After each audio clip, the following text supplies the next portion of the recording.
Hello guys, welcome again to my channel. ना उम्र की सीमा अपडेट लेकर हाजिर हूँ। सब्सक्राइब नहीं किया चैनल को जल्दी से सब्सक्राइब कर दीजिए। अपकमिंग एपिसोड में आप देखेंगे कि यहाँ हरिप्रसाद विधि को याद दिलाते हैं कि तुम्हें मेरी शर्त तो याद है ना। तब यहाँ पे विधि को शर्त याद आती है कि जब वो कहेंगे तब उनको नौकरी जो है छोड़नी पड़ेगी। यहाँ पर विधि डर जाती है कि आखिर हरिप्रसाद जो है वो कहना क्या चाहते हैं। तब यहाँ पे हरिप्रसाद कहते हैं कि मुझे तुम्हारी जॉब करने से कोई दिक्कत नहीं है, तुम अपनी जॉब जो है वो कंटिन्यू रख सकती हो।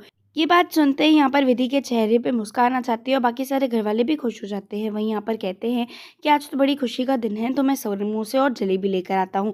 और हरिप्रसाद समोसे जलेबी लेने चले जाते हैं।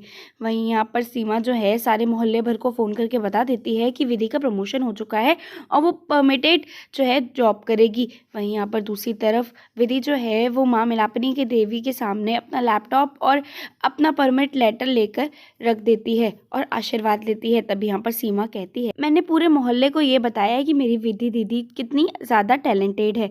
अब यहाँ पर सारे लोग एक एक करके आते हैं, विधि को गिफ्ट्स देते हैं, आशीर्वाद देते हैं कि तभी यहाँ पर नीली मासी आती है जो कि विमला की बहुत अच्छी फ्रेंड है। अब यहाँ पर देखते ही विमला को टेंशन हो जाता है क्योंकि हरिप्रसाद को उसका घर पे आना बिल्कुल पसंद नहीं है। कहती है विमला उससे कि तू चली जा, तुझे पता है ना कि इनको तेरा आना यहाँ पर बिल्कुल पसंद नहीं है। तब कहती है कि तू चिंता मत कर, उनके आने से पहले चली जाऊंगी। कि तभी यहाँ पर उर्मिला की आवाज़ आती है लोगों को। यहाँ पे ये लोग काफ़ी ज़्यादा डर जाते हैं और नीली को कुछ समझ में नहीं आता, इसलिए विमला उसे कहती है कि किचन की खिड़की से तू भाग जा। अब यहाँ पर उर्मिला आई है, खटपट की आवाज़ आती है तो वो सोच में पड़ जाती है कि ये कैसी आवाज़ है। तभी अंदर सीधा किचन की ओर भागते हुए जाती है। वहीं यहाँ पर दूसरी तरफ हरिप्रसाद का भाई जो है वो भी दौड़ते हुए जाता है क्योंकि उसने नीली को देख लिया। जाता है हरिप्रसाद को बुलाने के लिए कि जल्दी जल्दी आपके घर में तमाशा चालू है। यहाँ पे वहीं उर्मिला जो है वो उस नीली का हाथ खींचती है और उसे खिड़की से कूदने नहीं देती। तभी यहाँ पर विधि जो है वो उसको चिकोटी काटती है जिसकी वजह से उर्मिला जो है वो गिर जाती है और वहाँ से नीली खिड़की से भाग जाती है। यहाँ पे उर्मिला जोर जोर से तमाशा करने लगती है हरिप्रसाद के सामने और कहती है विमला ने नीली को घर में इन्वाइट किया था, जबकि उसको अच्छे से पता है कि आपको उसका आना बिल्कुल पसंद नहीं है।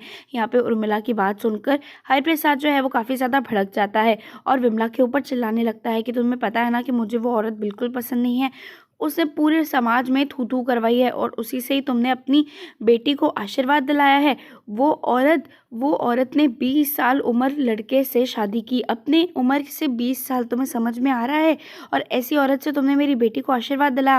वहीं यहाँ पर सीमा डर के मारे उस नीली का तोहफा जो है वो छुपाने लगती है कि तभी हरिप्रसाद उसे देख लेता है। यहाँ पर उर्मिला भड़काने लगती है कि वही तोहफा है जो नीली ने दिया था।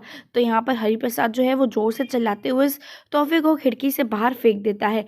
वहीं दूसरी सुबह दिखाया जा रहा है कि यहाँ पर ऑफिस के लिए विधि तैयार है और यहाँ जा रहा है हरिप्रसाद भी काम पर। यहाँ पे बात करने की कोशिश करती है विमला और कहती है कि भूली बात भूल जाओ, लेकिन फिर भी यहाँ पर हरिप्रसाद बिल्कुल बात नहीं करता किसी से भी। कहती है विधि सब कुछ ठीक हो जाएगा माँ, आप चिंता मत करिए। तभी यहाँ पर कहती है विमला कि ये तोहफा जो है वो तू अपने साथ ऑफिस ले जा और उसे वहीं पर ही रख देना, क्योंकि यहाँ पर रखना सेफ नहीं होगा, तेरे पापा को पसंद नहीं आएगा। कहती है विधि कि ठीक है माँ, मैं अपने साथ इसको ले जाती हूँ। वहीं यहाँ पर दूसरी तरफ विधि के चले जाने पर कहती है हरिप्रसाद को विमला की गलती सिर्फ मेरी नहीं थी जो मैंने उसको यहाँ पर आने दिया, गलती आपकी भी थी। कल विधि के लिए इतना बड़ा दिन था, वो इतना ज़्यादा खुश थी, इतने टाइम के बाद हमारे घर पे खुशियाँ आई थी और आपने एक बार भी हमारी बेटी की खुशियों के बारे में नहीं सोचा और बिना समझे आपने इतना ज़्यादा हंगामा कर दिया। और होते हुए अंदर चली जाती है। यहाँ हरिप्रसाद उससे माफ़ी मांगना चाहता है लेकिन वो कुछ बोल नहीं पाता। वहीं दूसरी तरफ विधि ऑफिस पहुंची है, उस तोहफे को खोलती है तो उसे बड़ा सुंदर सा एक लेंस दिखता है, जिसे देखकर वो कहती है कि उन्होंने कितना अच्छा तोहफा दिया है ना। कि तब यहाँ पर ऋषभ की नज़र पड़ती है विधि के ऊपर, क्योंकि ऐसा सेम लेंस उसने देव के कैबिन में भी देखा है। और सीधा यहाँ पर जाता है विधि के पास और कहता है कि ये तुमने देव सर के कैबिन से चुराया है ना, तुम चोरी भी करती हो। और यहाँ पर देव सर को बुलाकर ले आता है और कहता है सर, मैंने ऐसा ही लेंस आपके कैबिन में देखा है और ये लेंस अब इसके पास है, इसने आपकी चोरी कर ली है। अब यहाँ पर विधि रोते हुए कहती है देव को, सर मैंने कोई चोरी नहीं की, मेरा यकीन मानो, ये मुझे तोहफे में मिला है। और यहाँ पर देव जो है वो विधि को घूरता रह जाता है। ये एपिसोड यहीं पर ही खत्म हो जाएगा। अगले एपिसोड में आपको देखने मिलेगा कि यहाँ पर सत्य देवी जो है वो बात करने वाली है अम्बा से, देव और अम्बा की शादी के बारे में। गाइस, एपिसोड पसंद आया हो तो प्लीज़ प्लीज़ प्लीज़ चैनल को सब्सक्राइब करना मत भूलिएगा। मैं मिलूंगी नेक्स्ट अपडेट में, तब तक के लिए thank you so much guys for watching this video.